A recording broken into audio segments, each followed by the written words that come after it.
Urdu audio books .com پر آپ سن رہے ہیں سیرت سرور عالم صلی اللہ علیہ وآلہ وسلم، جلد سوئم، تالیف مولانا سید ابوالعلا مودودی، آواز وجیح احمد صدیقی، پروڈیوسر اظہر نیاز۔ باب 29، حصہ 2، حضرت عمر فاروق رضی اللہ تعالی عنہ کا فیصلہ۔ اس کے بعد یہ مسئلہ حضرت عمر رضی اللہ تعالی عنہ کے زمانے میں دوبارہ اٹھا۔ ان کی خلافت پر 2 سال گزر چکے تھے کہ حضرت عباس اور حضرت علی رضی اللہ عنہما نے ان کے سامنے رسول اللہ صلی اللہ علیہ وآلہ وسلم کے ترکے کا مسئلہ پیش کیا، اور انہوں نے خیبر و فدق کو مستثنیٰ کر کے مدینے والی جائیداد دونوں صاحبوں کی تولیت میں اس شرط پر دے دی کہ وہ اس کی آمدنی انہی مصارف میں صرف کریں گے جن میں حضور صلی اللہ علیہ وآلہ وسلم اپنی زندگی میں صرف فرمایا کرتے تھے۔ لیکن اس کے بعد حضرت علی رضی اللہ عنہ اور حضرت عباس رضی اللہ عنہ کے درمیان اس جائیداد کے انتظام پر نزاع واقع ہو گئی، اور وہ اس قضیے کو لے کر حضرت عمر فاروق رضی اللہ عنہ کے پاس پہنچے۔ اس کا نہایت مفصل قصہ مالک رضی اللہ عنہ بن اوس بن حدثان کے حوالے سے تمام معتبر کتب میں روایت ہوا ہے۔ حضرت مالک رضی اللہ عنہ کہتے ہیں کہ میں حضرت عمر فاروق رضی اللہ تعالی عنہ کے پاس بیٹھا تھا کہ ان کے حاجب نے آ کر عرض کیا، عثمان بن عفان، عبد الرحمن بن عوف، زبیر بن العوام اور سعد بن ابی وقاص رضی اللہ عنہم حاضری کے لیے اجازت طلب کرتے ہیں۔ حضرت عمر فاروق رضی اللہ تعالی عنہ نے اجازت دے دی اور وہ تشریف لے آئے۔ اس کے تھوڑی دیر بعد وہ پھر آیا اور اطلاع دی کہ عباس بن عبد المطلب اور علی بن ابی طالب رضی اللہ عنہما تشریف لائے ہیں اور وہ بھی اجازت کے طالب ہیں۔ حضرت عمر رضی اللہ تعالی عنہ کے اجازت دینے پر دونوں صاحب اندر تشریف لے آئے، اور سلام کے بعد بیٹھتے ہی حضرت عباس رضی اللہ تعالی عنہ نے کہا، اے امیر المومنین، میرے اور اس کے اپنے بھتیجے حضرت علی رضی اللہ تعالی عنہ کی طرف اشارہ کرتے ہوئے فرمایا، مقدمے کا فیصلہ فرما دیجیے۔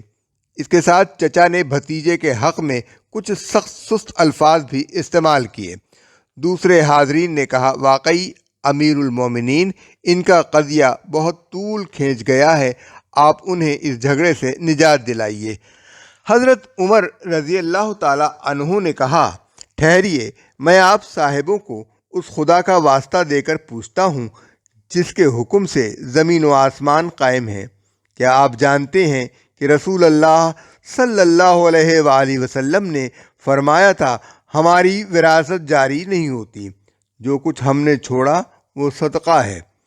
چاروں صاحبوں نے کہا، ہاں، حضور صلی اللہ علیہ وآلہ وسلم نے ایسا ہی فرمایا تھا۔ پھر حضرت عمر فاروق رضی اللہ تعالی عنہ نے حضرت علی رضی اللہ عنہ اور حضرت عباس رضی اللہ عنہ کو اسی طرح اللہ کا واسطہ دے کر پوچھا، کیا آپ دونوں صاحب جانتے ہیں کہ حضور صلی اللہ علیہ وآلہ وسلم نے ایسا اور ایسا فرمایا تھا؟ دونوں نے جواب دیا، جی ہاں، واقعی حضور صلی اللہ علیہ وآلہ وسلم نے یہ فرمایا تھا۔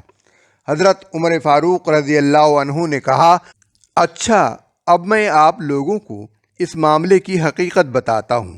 اللہ تعالیٰ نے فے کے معاملے میں اپنے رسول صلی اللہ علیہ وآلہ وسلم کو وہ مخصوص اختیارات عطا فرمائے تھے جو کسی دوسرے کو عطا نہیں فرمائے۔ پھر سورہ حشر کی آیت وما افاء اللہ علی رسولہ آخر تک تلاوت کر کے حضرت عمر رضی اللہ تعالی عنہ نے فرمایا، اس آیت کی روح سے یہ اموال فے خالصتاً رسول اللہ صلی اللہ علیہ وآلہ وسلم کے لیے تھے، مگر خدا کی قسم حضور صلی اللہ علیہ وآلہ وسلم نے آپ لوگوں کو چھوڑ کر ان سب کو اپنے لیے نہیں سمیٹ لیا، نہ ان کے معاملے میں کوئی خود غرضی برتی، بلکہ انہیں آپ ہی لوگوں میں تقسیم کر دیا، یہاں تک کہ 3 جائیدادیں مدینہ، فدق اور خیبر والی بچ گئیں۔ ان جائیدادوں میں سے حضور صلی اللہ علیہ وآلہ وسلم اپنا اور اپنے اہل و عیال کا سال بھر کا نفقہ لے لیتے تھے اور باقی ساری آمدنی انہی کاموں میں صرف فرماتے تھے جن میں اللہ کا مال صرف کیا جاتا ہے۔ یہی حضور صلی اللہ علیہ وسلم کا عمل ان اموال کے معاملے میں زندگی بھر رہا۔ میں آپ لوگوں کو اللہ کا واسطہ دے کر پوچھتا ہوں کہ یہ بات آپ سب لوگوں کے علم میں ہے؟ چاروں صاحبوں نے جواب دیا، جی ہاں۔ حضرت عباس رضی اللہ تعالیٰ عنہ اور حضرت علی رضی اللہ تعالیٰ عنہ سے مخاطب ہو کر کہا، میں آپ دونوں کو بھی اللہ کا واسطہ دے کر پوچھتا ہوں، آپ یہ بات جانتے ہیں؟ انہوں نے جواب دیا، جی ہاں ہم جانتے ہیں۔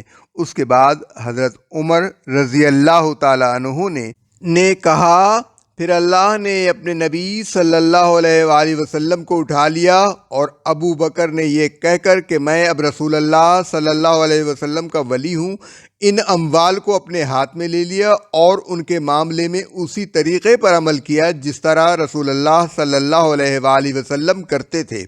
اللہ تعالیٰ جانتا ہے اس میں ابو بکر صدیق رضی اللہ تعالیٰ عنہ بالکل سچے تھے اور ٹھیک حق کے تابع تھے۔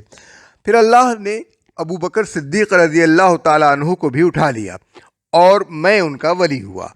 میں نے اپنی امارت کے پہلے 2 سال تک ان اموال کو اپنے ہاتھ میں لے کر اسی طرح عمل کیا جس طرح رسول اللہ صلی اللہ علیہ وآلہ وسلم اور ابو بکر صدیق رضی اللہ تعالیٰ عنہ کرتے تھے۔ اللہ جانتا ہے کہ میں بھی اس میں سچا اور تابع حق تھا۔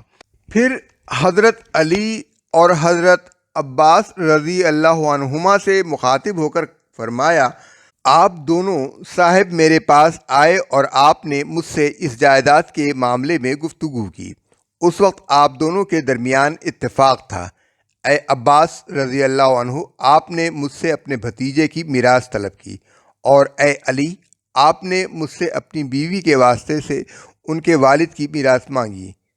میں نے آپ سے کہا کہ رسول اللہ صلی اللہ علیہ وآلہ وسلم کا ارشاد ہے، لا نورث ما ترکنا صدقہ، لہذا اگر آپ چاہیں تو اس شرط پر یہ جائیداد آپ کے حوالے کر سکتا ہوں کہ آپ اس میں اسی طرح عمل کریں جس طرح رسول اللہ صلی اللہ علیہ وآلہ وسلم اور ان کے بعد ابو بکر صدیق رضی اللہ تعالی عنہ عمل کرتے رہے، اور خلیفہ ہونے کے بعد سے میں عمل کر رہا ہوں۔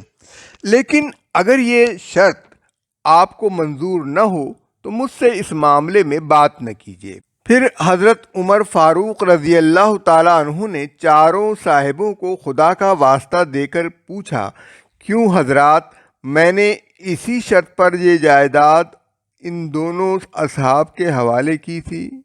انہوں نے کہا، ہاں۔ پھر حضرت علی رضی اللہ تعالیٰ عنہ اور حضرت عباس رضی اللہ تعالیٰ عنہ کو بھی اسی طرح خدا کا واسطہ دے کر پوچھا کہ اس جائیداد کو حوالے کرتے وقت میری یہی شرط تھی؟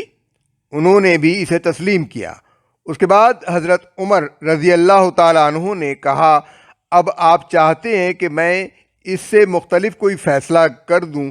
اس خدا کی قسم جس کے حکم پر زمین و آسمان قائم ہے، میں کوئی دوسرا فیصلہ نہیں کروں گا۔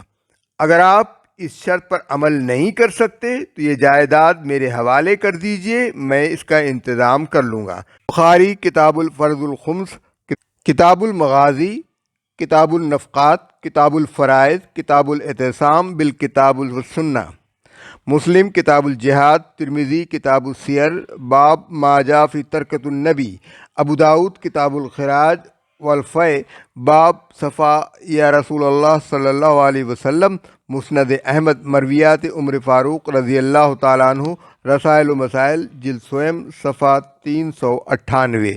یہ ہے اس معاملے کی پوری تاریخ جو حضرت ابو بکر صدیق رضی اللہ تعالیٰ عنہ اور حضرت عمر فاروق رضی اللہ تعالیٰ عنہ کے زمانے میں پیش آئی۔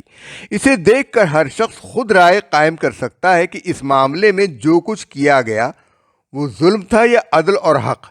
اور اس کے ساتھ 2 باتیں اور بھی ہیں جو صحیح رائے قائم کرنے کے لیے نگاہ میں رہنی چاہیے۔ اول یہ کہ اصل بحث صرف یہ تھی کہ اس جائیداد کو نبی صلی اللہ علیہ وسلم کے بعد میراث میں تقسیم کیا جا سکتا ہے یا نہیں۔ یہ بحث نہ تھی کہ رسول اللہ صلی اللہ علیہ وسلم کے اہل و عیال اور قرابت داروں کو بیت المال سے نفقہ پانے کا حق ہے یا نہیں۔ تاریخ گواہ ہے کہ حضرت ابو بکر صدیق رضی اللہ تعالیٰ عنہ اور حضرت عمر فاروق رضی اللہ تعالیٰ عنہ نے خود اپنی ذات اور اپنے خاندان والوں سے بدرجہ زیادہ ان حضرات کی خدمت کی، ان کے حق کو ہر دوسرے حق پر مقدم رکھا، اور جو وظائف ان کے لیے جاری کیے وہ خیبر اور فدق اور مدینہ طیبہ کی جائیدادوں کے محاصل سے کہیں بڑھ کر تھے۔ حضرت علی رضی اللہ تعالی عنہ کا عمل۔ دوسری بات جو اس سے بھی زیادہ اہمیت رکھتی ہے بلکہ اس مسئلے میں فیصلہ کن ہے، وہ یہ ہے کہ خود سیدنا علی رضی اللہ عنہ جب خلیفہ ہوئے تو انہوں نے بھی اس جائیداد کو رسول اللہ صلی اللہ علیہ وآلہ وسلم کی میراث قرار دے کر وارثوں میں تقسیم نہیں کیا، بلکہ اسے بدستور وقف فی سبیل اللہ ہی رہنے دیا۔ سوال یہ ہے کہ اگر یہ واقعی میراث ہی تھی تو حضرت علی رضی اللہ تعالی عنہ کے لیے اپنے زمانہ اقتدار میں وارثوں کو اس سے محروم رکھنا کیسے جائز ہو گیا؟ اسے ظلم ہی کہنے کو کسی کا جی چاہتا ہو تو پھر اسے اتنا انصاف تو کرنا ہی چاہیے کہ جس نے اس کا ارتکاب کیا ہے ان سب کو ظالم کہے۔ ایک ہی فعل پر کسی کے حق میں ایک فیصلہ اور کسی دوسرے کے حق میں دوسرا فیصلہ کرنا حق پرست آدمی کا کام نہیں ہے۔